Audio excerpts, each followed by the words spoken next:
Welcome back my channel. সবাইকে জানাচ্ছি ইতিমানিক নোয়াশাল চ্যানেলের পক্ষ থেকে অনেক বেশি শুভেচ্ছা। আশা করি সবাই ভালো আছেন, সুস্থ আছেন।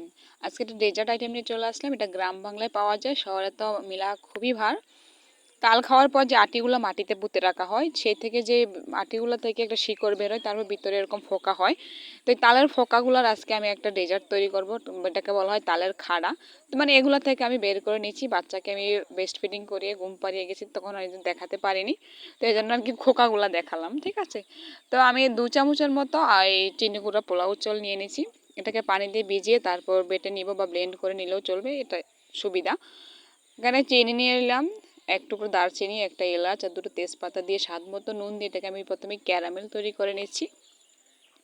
ক্যারামেলটা হয়ে গেলে আমি একেবারে খাঁটি গরুর দুধ দিবে, এখানে ½ লিটার দুধ দিব।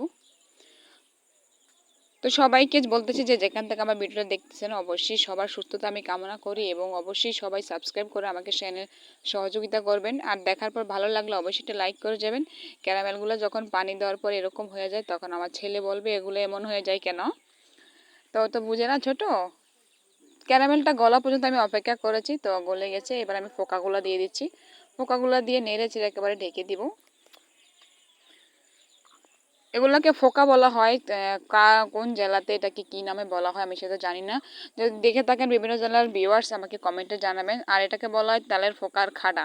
তো আমি সেই খাড়াটা রান্না করতেছি। তো এটা কি বেশিক্ষণ রান্না করতে হয় না, বেশিক্ষণ রান্না করলে নরম হয়ে যায়।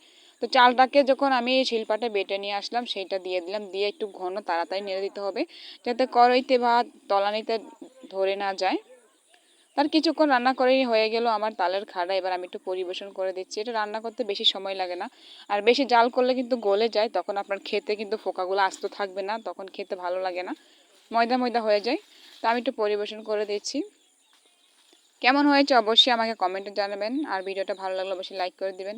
সবার আগে সহজ সহজ ভিডিও পেতে চাইলে সাবস্ক্রাইব করে অল নোটিফিকেশনটা অন করে দিবেন। ডেকোরেশনের জন্য আমি কয়েকটা কাঠবাদাম এটাকে কুচি করে নিচ্ছি, সেটা দিয়ে দিচ্ছি। তো হয়ে গেল আমার তালের আটির ফোকার খাড়া